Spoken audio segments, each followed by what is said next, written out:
Tommaso Ciampa is an a-hole, and Johnny Gargano is also an a-hole because they made me cry tonight.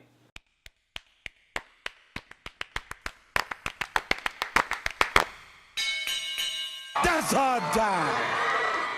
What's up, everybody? I am Bernard Boo, this is WrestleBoo, and I just got done watching NXT TakeOver New Orleans. While there were a lot of major developments tonight, like Adam Cole becoming the very first NXT North American champion, to Shayna Baszler becoming the new NXT Women's Champion, Roddy Strong turning on his unlikely tag team partner Pete Dunne, seemingly joining the Undisputed Era and helping them defend their NXT Tag Team Championships, Andrade and Almas and Aleister Black proved once again that they are two of the best in-ring performers in the world. There were several major developments as far as storylines are concerned. I've just got to talk about that Tommaso Ciampa and Johnny Gargano epic. That thing was a masterpiece. The saga of Gargano and Ciampa DIY came to an end tonight, and I can't fathom how it could have ended in better fashion. This match was stupendous. Every moment, every movement felt well thought out and purposeful as far as telling their story and focusing on those emotions, focusing on the passion to beat the hell out of each other. And that they did. This thing was the be-all, end-all. It was a masterpiece, like I said, from beginning to end. It was so thoughtfully put together. And that's the thing I was most impressed by, was the structure of the match. I love how these men think. I mean, the story they told in there was so inspired. Just look at the images, the imagery that these two created in that ring, from the opening moments where Johnny Gargano almost stomped a hole through Tommaso Ciampa's mouth, to Tommaso Ciampa slamming Johnny Gargano on that tabletop, that NXT branded tabletop, which is symbolic to me because those two have played a large part in defining that brand over the past couple years. Those crutches that Tommaso Ciampa stole from that fan, yes, they were foreign objects, but really they were symbolic of Tommaso Ciampa's hatred for Johnny Gargano. They exposed that concrete early on in the match, and they didn't actually utilize it. No one actually hit it until way later. You knew that eventually, inevitably, one of these two men was going to eat that concrete in the ugliest way possible. So they didn't just powerbomb each other on that concrete, they used that concrete. They used the threat of that concrete to elevate the story. That's the brilliance of these guys, you know, they're artists. There was that moment where Tommaso untied his taping and Johnny grabbed it, and it's like they were locked in this sort of death dance where they're smashing each other in the face with closed fists as hard as they can. But what's striking about this is the simple imagery. These two men, no matter what they do, no matter whether they like each other or hate each other, they're tied together forever. That's the kind of stuff that is so brilliant to me and makes me proud to be a fan. You know, it vindicates everything I've been saying about wrestling for so many years, that it's an art form to be taken seriously, where you can tell stories that are just as rich, just as moving as any other art form like movies or TV, books, what have you. And then there was that incredible moment at the end, the moment that brought me to tears, where Johnny Gargano used Tommaso's own knee brace to smash his injured knee, and then Tommaso's sitting there looking defeated and deflated and embarrassed, humiliated, and Johnny stops, looked at Tommaso, and you could see their entire history run through Johnny's eyes. He's considering having mercy on his old friend. So he sits down next to Tommaso, like they used to when they were a tag team. And Tommaso, of course, grabs the knee brace and tries to smash Johnny in the face with it, betraying him again. But this time, Johnny was ready for it. He caught Tommaso in the Gargano escape. The crowd went wild. Johnny, finally, you've come to your senses. Win your career back. There were just so many aspects of this match that I found to be so lyrical and artful and impassioned. Congratulations and a round of applause to both men. They both capitalized on this opportunity big time. They maximized their minutes, as good old JR would say. And is there a bigger heel in NXT than Tommaso Ciampa? No. Is there a bigger babyface in NXT than Johnny Gargano? No. So these two guys, they were the main event, and deservedly so. They put on a match that somehow, after all of the classics that these guys have had on that brand on NXT, somehow this was the best thing they've done yet. Impossibly. The six-man ladder match for the new NXT North American title was really, really good. You had Killian Dane, Lars Sullivan, Adam Cole, Velveteen Dream, and the debuting EC3 and Ricochet. It was pretty exciting through and through. You know, I think the hook for these matches is always how innovative they can make their violence, their brand of violence, whatever combination of guys or girls are in there. And these six men did a good job. EC3 had a great first showing. I'm so happy for him, you know, having been rejected by WWE several years ago and then making a name for himself in Impact Wrestling, where he did some great work with Rockstar Spud and Bobby Lashley and the like. He really found his voice there, and now he's back home. He's back in the WWE, and he looks better than ever. For a guy of that size, he actually pulls off some pretty unique moves that no one else is doing, so I think that's super beneficial for him moving forward in such a stacked roster. He did a good job of getting his character across, the nature of his personality without talking. He's really good at the talking part, but in the ring, he's just as good. You know, he just kind of seemed like a jerk in there, a douchebag, if you will. He's the consummate douche, maybe rivaling The Miz as far as who's the bigger jerk. The winner of the match, Adam Cole, the new North American champion, he had a good showing. The thing with Adam Cole, I like Adam Cole. He's obviously got the psychology thing down. He's super emotive. He's got a great look, and he knows how to make the fans react. But as far as me watching him wrestle, it's weird. It's like I don't even remember what his moves are. Maybe I'm just not familiar enough with his work. I didn't watch a lot of his stuff from New Japan, Ring of Honor, PWG and stuff. But of what I have seen from Adam Cole, I'm just not really taken by his moves, like his moveset. And that's not nearly the most important thing for me when I'm considering a superstar or a performer's value. But I think it is important. I think a lot of the reason we like who we like is because of their moveset, the things they do in that ring. So yeah, Adam Cole I'm not as into as a lot of people, but yeah, the psychological stuff he does in that ring, you know, being a coward, being kind of a weasel in there, weaseling his way to the win. He's really great at that, and it's entertaining and stuff. I just wish he had like a cooler arsenal.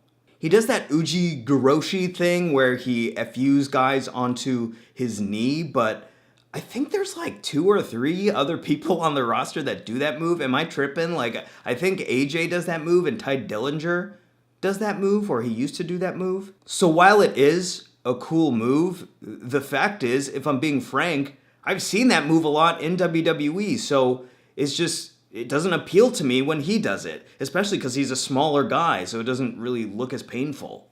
I mean, he's even smaller than AJ Styles, and AJ Styles is by no means a big wrestler.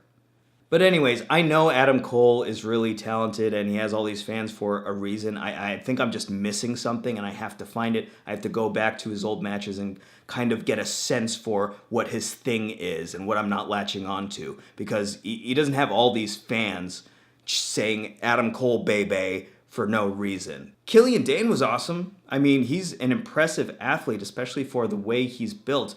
He's more athletic than he looks. Like the things he does in there, those sentons and the Vader bombs and the way he dives out of the ring so gracefully. Lars Sullivan had a good showing too. His main selling point is his look. He looks like a freak of nature, but in a mangled swamp thing sort of way, which is really cool to me. I love his throws and suplexes too. It just looks cool when he manhandles guys and manipulates body weight. He's such a monster in there that I think he has a spot on that roster as long as he wants. There's nobody like him. Velveteen Dream had that flying elbow off the top of that ladder, and he really got on the top of that ladder. Not a lot of guys have the balls to do that, and he did. He stood straight up, and I was scared for him. But when he flew off that thing, it was breathtaking. It was spectacular. And then, of course, there was Ricochet making his big debut. He was as dazzling as ever, doing shooting star presses and flips and kicks, and even his selling was spectacular. I mean, just the way he takes spills to the outside of the ring looks cool as hell. Everyone had a good showing, so I would consider this match a success. Was it the greatest ladder match I've ever seen? Not even close. It just wasn't interesting conceptually to me. There wasn't a through line or a great idea at the center of this match. I mean, it was organized in a sort of cool way. Like, I liked how Lars Sullivan slammed EC3 on top of Velveteen Dream through that ladder on the outside, and then Killian Dane did something similar on the other side of the ring. I guess I was expecting something more elevated considering the people involved.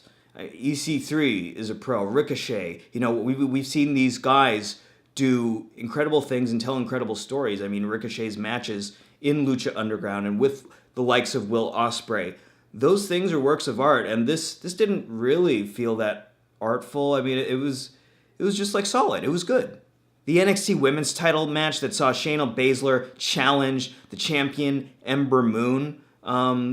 This match was okay. I think it was more ambitious than the ladder match. They had some unique ideas in there, like Shayna trying to pop her dislocated shoulder back into its socket on the ring post. I mean, that was savage. And then you had the spot preceding that where Ember turned the tables on Shayna Baszler and stomped her elbow into that mat, that really grotesque looking spot that Shayna's been doing as of late. Turned the tables and did that to Shayna. That was really cool. But the crowd wasn't reacting, and I wasn't really reacting on the inside either watching this match. I think it's just maybe the inexperience of Baszler or maybe Ember Moon too. It just didn't really flow.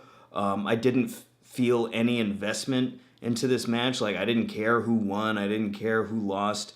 These two women worked so hard in this match. I give them props for that. I don't know if the end product was as effective as they wanted it to be, but solid effort. I think Shayna Baszler winning the championship is perfect. That's a great way to go. Even though I don't know how good she is in the ring at this point, she's over as a heel. Like, people really don't like her, so that's a great start. Then there was the tag team title match / the finals of the Dusty Rhodes tournament, and I didn't like this match. That pains me to say because it was a triple threat match between the Authors of Pain, awesome, love them, Pete Dunne and Roderick Strong, love them too, and the Undisputed Era, Adam Cole, who's injured from his previous match, and Kyle O'Reilly.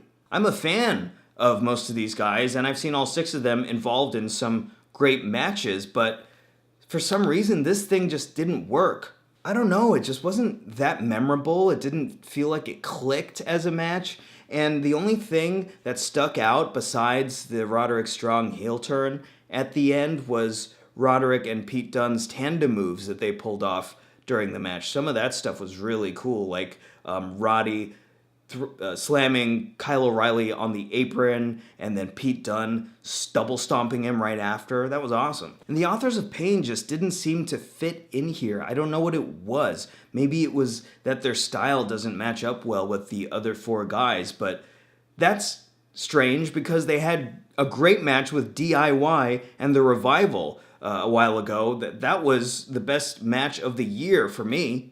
Maybe it was because of the way they built this matchup, but it didn't feel like the Authors of Pain had a chance to win these titles. I don't know why that is. They're so dominant. They're so scary. They're being pushed. They've been pushed since they debuted, but I think we all knew that it was either going to be Pete Dunne and Roddy or the Undisputed Era coming out of there with these titles. And then we had the NXT Championship match between Aleister Black and the reigning champion, Andrade Cien Almas. God, he's so good. I'm really excited for Aleister as the new NXT champion. Hopefully Andrade gets called up to the main roster. I think he'd be great on SmackDown. But, I think the key to the success of this match was the physicality, the intensity. These guys really know how to pick up the pace, turn up that intensity, and make it feel like a real fight. They're doing some elaborate stuff in there, flips and synchronized kicks and things of that nature, but it all flows so well. It feels natural. It feels logical as far as two guys fighting for a major title. I love those elbows or forearms that Andrade throws. They look so cool. It's so unique. Nobody else does anything like that in the WWE.